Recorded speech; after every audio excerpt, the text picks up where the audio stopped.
Welcome to the Think Generation Wealth Podcast, episode number 76. I am your host, Amir Estimo.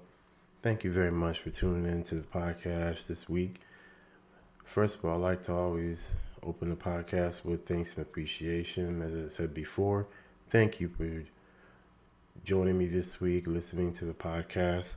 I do appreciate you taking your time with this podcast. Hopefully this podcast is value, because you could be doing anything in the world, but the fact that you're taking the time to listen to this podcast is much appreciated. So today's episode is a very simple episode, and the reason I said this is because I think when it comes to building wealth, right, creating wealth, is that the tagline for this show, Think Generational Wealth Podcast, where we talk about wealth, assets, and prosperity. And I used to be talking about protection. And what I mean by protection is like life insurance. And I think when it comes to that it's a topic that a lot of us don't want to discuss, is life insurance, because it brings up the thought of death, right? So I think prosperity, to me, what I like about that is you can live a life of prosperity. And wealth doesn't have to mean you have a lot of money. You can do what you want to do, live in your genius, and live a prosperous life. So wealth, assets, and prosperity. But when it comes to wealth, we make it, do we overthink it? And is it as hard as we think it is? And it is so simple. I actually found an article, credit to Investopedia, where it was talking about 3 simple steps to building wealth. So let's dive into the episode today. Step number 1 is make money. And it could be working income. It could be income you own from investments. It could be income you own from dividend stocks, or you own from stocks. It could be rental income. It could be side hustle income. Any type of way to make money is a way to build wealth. And one thing I think with this pandemic, and as we can look back, is if you don't have multiple income, one is closer to zero. And if you're closer to zero, that means anytime, let's say whatever job you're working comes, they can give you a pink slip and lose your job, and now your only source of income is gone. You don't want to be in that predicament, because at the end of the day, right now, and especially we are in what they call the what is it, the great resignation.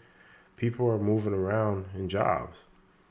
So jobs right now are holding on to the employees, because it's, if they have to go find somebody else, because people are switching jobs left and right, it's costing them more money.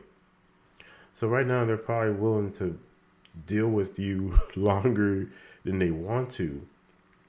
But eventually, as we know, the markets change, right? So you have an employee market, and then you have an employer market. It's the same thing when it comes to real estate. You have your seller's market, and then you have your buyer's market. So when that market changes, it shifts, what position do you want to be in? Do you want to be in a position where if you lose your job, you don't have no other source of income, you're stressing? Or even if you do lose your job, not knock on wood, want that to happen, but let's just, say hypothetically if that were to happen, you just want to think about what position you want to be in. So when it comes to building wealth, You want to start off, you want to actually make some money. So you want to earn some money, right? And even if you have a job, you can still build wealth on the side by investing your money, right? And you don't have to leave your 9 to 5 job and be like, well, just because now, let's say you have all this going on. Like, I've known people that have all this going on and still have a 9 to 5 job. And the reason they do that is because the 9 to 5 job, that's almost the money is guaranteed. You know, every 2 weeks you're going to have a direct deposit hit your account, right? When you're an entrepreneur, that's not always the case. You may have these highs and lows, highs and lows. So sometimes having a 9 to 5 job offsets that. So you have that stability. Now, eventually, if it's within yourself to leave this 9 to 5 job, then you can do that in the future. But you want to be in a very good position. You don't want to be in a position to where if you do leave, you're struggling, you're stressed, and eventually what does that do? Leads to sickness, bad health. And if you're in bad health, how can you have money? You can't, you will have money, but you won't be able to spend it because you're in bad health. So just think about that for a second. So make money is number one. Number two is save money. Obviously, saving money is a great way to building wealth. And why do you want to do this?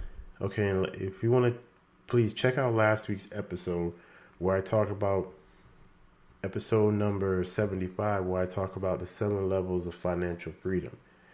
And one of them is you want to save money to build an emergency fund. And how you want to do that is you want to make sure you put 6 months to a year of savings off to the side. And the reason you do that is because if you were to, again, lose your job, you have 6 months on the side that you can live and still maintain and pay for your expenses. Now, if you want to still keep your lifestyle, you save up even more money. You have to have a number in mind. It could be like, well, I need $2,000. I need $5,000. I need $10,000. Everybody's circumstance is different. So what works for me may not work for you, and what works for you may not work for me. So that right there is to you, for you to decide.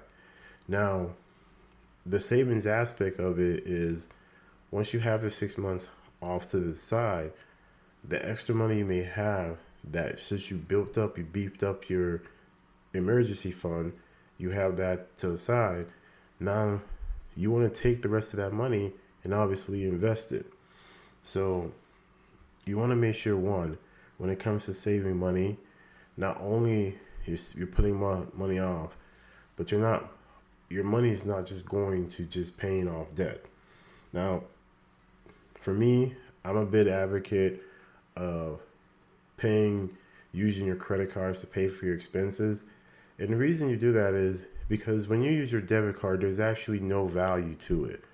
You need to think about it. If something were to ever happen to your debit card, your money is locked up, number one. So now you can't even use your money because, let's say some type of fraud were to ever happen to you, you can't use your money.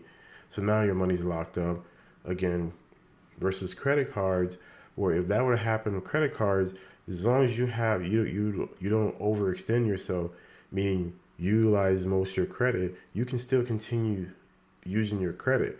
So that's why for me, and another reason too is depending on which direction you decide to go, cash back, and then you have points and miles. So you have 3 different categories. You have cash back, points, and miles. And you can actually take the money that you're spending, use those, gain some points, and depending what company you use, you can actually use those points to go on a vacation, take your family out, depending if you're married or not. Use that money however you like. So for the savings aspect of it, you want to make sure you have your money out to the side, number one. And number two, you want to make sure that you're just not taking your disposable income and just leaving it off. And the way for you to grow wealth is what? You have to plant a seed, and that seed has to sprout. And once that seed sprouts, it grows. You have other seeds. The little seeds start to turn into more seeds, and therefore, that's how you build your wealth, right? So you can't do it if you're leaving your money at a bank. You're not putting that money, making that money work for you. Start a business, find a side hustle, keep the money going. So number savings, right? So what's your goal for savings? Now, you have some people like to save for a trip. Some people like to save for something they want to invest in. Some people, if they're investing in yourself, you use that money to purchase maybe a course, maybe enjoy an event, and we're able to get back to traveling again. So you want to know not only build your emergency fund, but maybe you want to put money off to the side for something for you yourself. So we still gotta live, folks. Number three, and I already hinted on it, is invest money. And you have stocks. You have, like, if you have disposable income, you can put that money into maybe real estate, land, find yourself some land. And the reason I'm a big component of land is the reason I say this, everything starts with land. When you see these buildings are being built, where they're being built on land, everything starts with land. And the thing about land is, and I'll be honest, is that it is not, if it's something you're looking for as far as passive income, you can structure it depending on how you structure your deals, but it's something that it's not like a home where if you own a home, you can, you put some renters in there and then you can generate some rental income, right? Now with land, you don't have that. Depending on what it is, you can own acres of land and then decide only thing you're doing is paying the property taxes, and then you can decide to sell it in a future date, right? And also too, you just never know, especially if you own land in an area that's being developed, where a lot of developers are going into. It is nothing for them to come and knock on your door and say, hey, we're looking to build on these we're looking to build on these properties here, and you actually own one of these land. We're looking to buy you out. And it's happened all the time. People have sold their land and made millions of dollars. And then also too, when you own land, you have the opportunity. If you want to build a home, it's yours. So you can do whatever you decide you want to do with it. So that's why get yourself some land, right? So start a business. You have these things like invest your money, continue growing your wealth, growing your wealth. These little things that we do. You do these little things.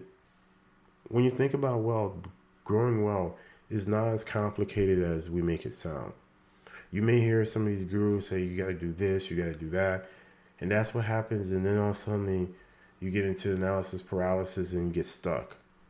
But if you simplify something and you take little steps, guess what happens? Eventually, those little steps you take, eventually there's an insight to this. So for me, when I share these things with you guys, not only am I sharing it, I'm learning. I'm doing the research on it. Number one, and number two, and I know I don't get it right all the time. I know I'm not perfect, but it's progress, not perfection. For me, is I like to learn from these things. When I did the last week's episode, 7 Levels of Financial Freedom, it even opened my eyes too.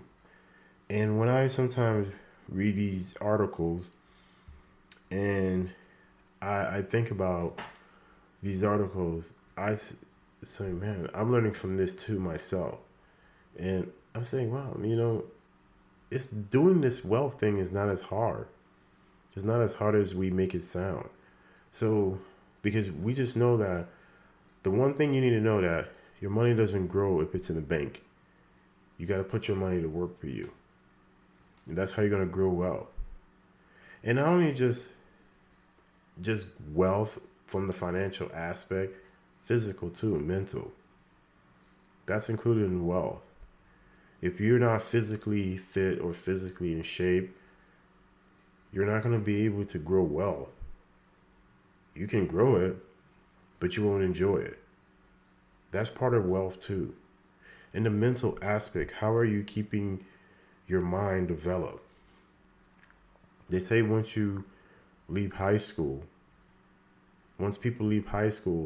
they never open the book again.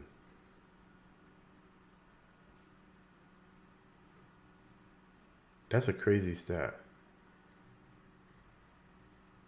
So, what are you doing to keep your mind going? Is it reading, taking courses, finding a skill set? There's other things you can do. So when I always talk about wealth, I don't always want you guys to think I'm coming from just a financial aspect. Yes, that's part of it.